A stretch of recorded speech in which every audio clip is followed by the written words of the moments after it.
आज की कहानी। कभी अपने ऐसी जगह का नाम सुना है जो नक्शे पर नहीं मगर कुछ लोग वहां गए और फिर लूटकर कभी ना आए।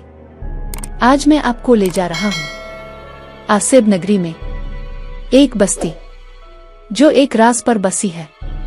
ये कहानी है उम्र की, एक तजस्सुस भरी रूह जो आसेब नगरी का पहला राज ओ जाने निकला, मगर इसने कभी सोचा भी नहीं था कि वो खुद एक राज बन जाएगा। जब उमर पुराने कच्चे रास्ते से गुजर रहा था, इसे लगा जैसे जमीन इसे खींच रही हो। आगे एक झूलता हुआ तख्ता, इस पर लिखा था, खुश आमदीद आसेब नगरी, पहला कदम आखिरी फैसला।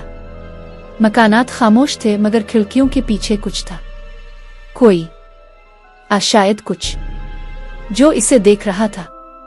अचानक एक बच्चा नमूदार हुआ जो जमीन पर लकीरें बना रहा था।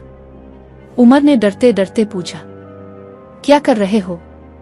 बच्चे ने गर्दन घुमाकर कहा, जब पहला राज खिलता है खून बहता है। रात को उमर ने एक पुराने मकान में पनाह ली। जैसे ही दरवाजा बंद किया, पीछे दीवार पर एक जुमला उभर आया, तुम्हें नहीं आना चाहिए था। दरवाजे खुलते रहे, बंद होते रहे, कुछ था जो चलता रहा, हंसता रहा, छुपता नहीं था।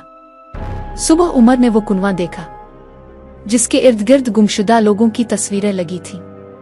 उन तस्वीरों में एक तस्वीर उमर की अपनी थी और कुनवे के अंदर से आवाज आई, हम सब ने पहले राज को चाहा है। अब उमर की समझ में आया, आसेब नगरी कोई आम बस्ती नहीं, ये उन लोगों की है जो सच जाना चाहते थे और खुद एक झूठ बन गए।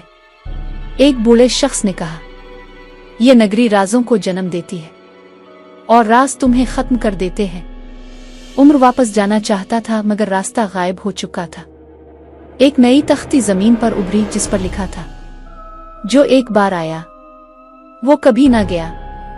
और फिर बस्ती की घंटी बजी, साए बाहर निकले और एक भयानक आवाज गूंजी, पहला राज मुकम्मल हुआ।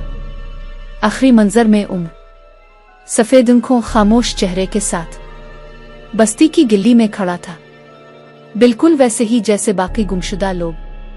आसेब नगरी का पहला राज कभी खिलता नहीं, बस निगल लेता है। अगला शिकार।